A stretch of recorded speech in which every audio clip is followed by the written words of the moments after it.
Bismillah ar-Rahman ar-Rahim. Merci beaucoup pour cette occasion. En ce qui concerne notre parti Front pour la citoyenneté et la justice, c'est un nouveau parti. Depuis moins d'un mois, on a déposé le dossier de ce parti, mais on a rentré directement dans une activité continue au sein de la capitale Nouakchott. On a créé 9 coordinations provisoires au sein de 9 muqata'a de Nouakchott. Après, on a visité Nouadhibou pour créer la première coordination provisoire à l'intérieur pour diriger Dakhlet Nouadhibou. Et d'ailleurs, nous préparons des visites à l'intérieur, à la vallée, à l'est, au nord. En ce qui concerne l'identité politique de ce parti Front pour la citoyenneté et la justice, c'est un front qui regroupe toutes les communautés, toutes les catégories, toutes les régions. Si tu regardes les instances du parti, tu peux trouver toute la Mauritanie là-dessus. Peut-être le pourcentage ne reflète pas le pourcentage réel des communautés et des régions, mais on essaye de compléter pendant notre implantation, Inch'Allah Ta'ala, les mois attendus. Donc, on a essayé encore de dépasser les clivages idéologiques traditionnels. Tous les hommes politiques, quelle que soit l'obédience idéologique de ces hommes, sont les bienvenus chez nous s'ils sont d'accord, si le projet politique de ce parti politique qui a été expliqué dans le document fondateur et dans les principes des statuts de notre parti. Nous considérons que l'unité nationale est la plus importante, la question la plus importante et la plus délicate encore dans notre pays, la justice. C'est pourquoi d'ailleurs notre parti est le Front pour la citoyenneté et la justice. La Mauritanie aujourd'hui a besoin d'une citoyenneté réelle où il n'y a qu'un Mauritanien. Chaque Mauritanien, quelle que soit son appartenance, trouve ses droits et encore il assume ses devoirs. Avec la justice, nous croyons que la citoyenneté et la justice, ces deux pôles peuvent réussir notre objectif, une Mauritanie unie et prospère, Inch'Allah Ta'ala. Dès notre naissance, on a décidé politiquement de soutenir le président Mohamed El-Cheikh El-Ghazouani dans les élections présidentielles prévues juin prochain.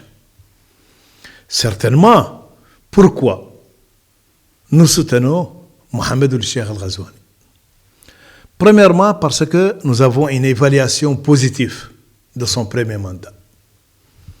Une évaluation positive, l'aspect social, l'aspect enseignement, l'aspect quelques projets qui touchent la vie quotidienne des populations, surtout les plus faibles, les plus pauvres. Et nous croyons qu'il y a des inconvénients, des manquements pendant ce mandat.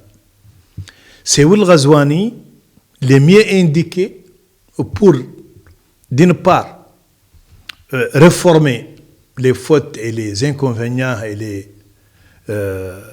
ce qui ont été pratiqués pendant le premier mandat, et c'est lui qui peut compléter les grands projets et les grands ateliers attendus par les Mauritaniens au deuxième mandat. Troisièmement, nous sommes un pays dans une situation régionale difficile. La question sécuritaire et la question géopolitique est très posée aujourd'hui en Mauritanie. Donc, nous avons besoin d'une certaine stabilité pour gérer ces dossiers. À côté de nous, il y a la crise au nord, la guerre du Sahara, le conflit du Sahara. À l'est, il y a la question sécuritaire dans les frontières avec le Mali. Il y a les coups d'État partout dans le Sahel. Il y a un changement politique au Sénégal. Donc nous avons tous les problèmes. Notre pays attend encore une situation économique particulière après ce qu'on appelle le gaz et ce qui va être, Inch'Allah Ta'ala, économiquement dans l'intérêt de notre pays. Tout ça, ça demande une certaine stabilité. Et ces pays qui ont des problèmes ethniques, problèmes sociaux, problèmes sécuritaires, tout changement encore du dirigeant peut créer des problèmes. Nous ne pouvons pas les gérer dans ce cas-là. Donc c'est pourquoi, avec Ghazouani, on peut garantir cette stabilité. Troisièmement, nous croyons qu'un président, dans son dernier mandat, parce que son deuxième mandat et son dernier mandat, il sera plus libre pour mieux réformer, pour mieux faire, ou pour mieux construire. C'est d'ailleurs pourquoi on a constaté qu'en sa déclaration de candidature, il a parlé avec force. On va combattre avec une main de fer ce qu'on appelle la gabegie et la mauvaise gestion. Ça veut dire qu'il y a besoin de battre la mauvaise gestion et la gabegie. Et d'ailleurs, nous croyons que la Mauritanie sera mieux avec lui. Diriger un pays, régler les problèmes d'un pays, gérer les questions difficiles au niveau sécuritaire et politique n'est pas facile. Chacun ne peut pas gérer ces problèmes. Donc il faut une expérience, il faut une vision, il faut une ouverture encore. Et on a constaté ces aspects chez le président Mohamed El Cheikh Ghazouani. C'est pourquoi nous le soutenons.